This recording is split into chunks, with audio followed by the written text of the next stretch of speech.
Hi, I'm Robert Wood. And I'm Liam Patterson. And our project is over crepe ratios. Now I want to go ahead and preface by saying that we indeed have our file folder with our title page, our proof of online summary submission, our planning process page, as well as our bibliography in MLA format. So before we get too far into this project, let me set up a bit of what our hypothetical scenario was for our project. So our project was that we were going to cater a very large, very extravagant, very expensive wedding for this rich family. Now this family gave us complete freedom to come up with our own menu, and the only other thing they gave us was a list of approximately how many people would be in attendance for this event. Now our menu consists of obviously our crepes with a strawberry syrup as well as a chocolate syrup. It also consists of a melon ball fruit salad, which consists of watermelon, cantaloupe, honeydew, and our lime and honey salad dressing. Our menu also has our champagne, which would be bought, as well as a sparkling grape juice, which would be catered to those who do not wish to drink. Now what we know is that there will be approximately 250 people in attendance for this event. We decided together that 2 crepes per guest would be an appropriate amount, and with this information we now need to decide how much of each ingredient we need to buy in order to complete our order. Now, we just need to determine how much of each ingredient we need, and this can be determined through kitchen ratios. Now first off, the star of our show, the crepe. Now a crepe ideal recipe is a 2 to 2 to 1 ratio between liquid, egg, and flour. This was determined by us between a bit of research and experimentation.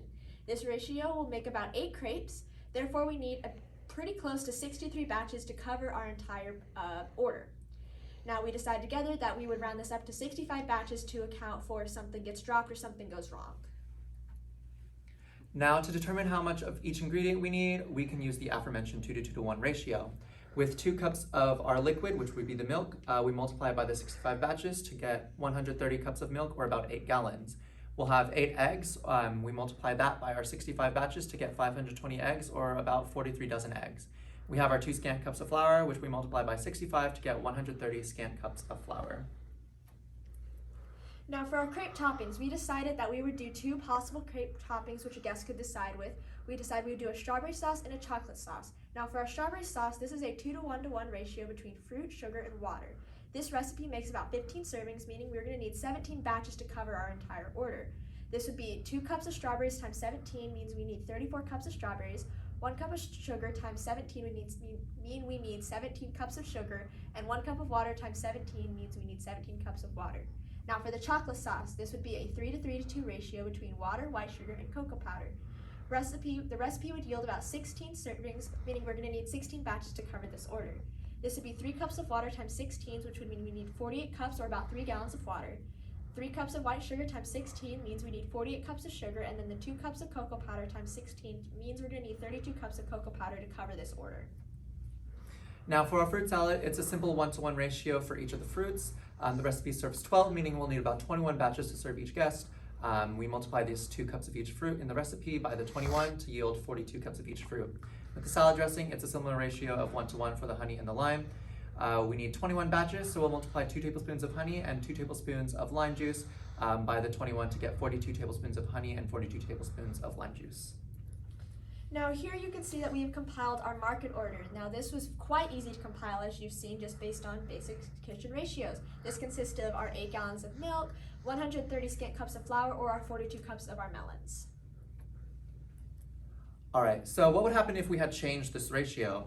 Well, if we had changed the amount of milk in the crepes, the liquid or the batter would be much too runny and it would not cook properly. If we had added too much flour, then the batter would not be right and it would not cook as a crepe. If we added too much egg, it would be much too rubbery. If we had changed the ratio for the strawberry syrup, then it would be too thick if we were to add too much sugar, or it would be too liquidy if we added too much water. Now in conclusion, there are a couple of points that we wanted to highlight throughout this project. Our first point is that using kitchen ratios is a really helpful tool when determining how much of each ingredient you need if you're making several batches of a recipe. It also allows you to keep the specific elements of a recipe while increasing or decreasing the quantity. And the second point is if you want to get a consistent result out of multiple batches, ratios are the best way to guarantee that you're going to get a consistent result. Because by changing the ratio, you're going to get one batch that might be too runny, too dry, the consistency just might not be right in some regard, or the flavor just might not simply be right. All right, so now some questions. What is one skill that you learned or improved upon during your project that you will use in the next school year or in your future career? Well, I personally want to eventually open my own bakery, so using kitchen ratios is actually very helpful, especially when creating large market orders and when catering to certain events. And for our second question, what obstacles caused challenges in your work and how did you address them? For us this year, as chaotic a year as it was with COVID, the ice storm, and so forth and so on, it sometimes was quite difficult for us to be able to collaborate for this project and get together to get it done. We addressed this most simply with solid communication and collaboration skills that made this project possible and for us to complete it. Thank you.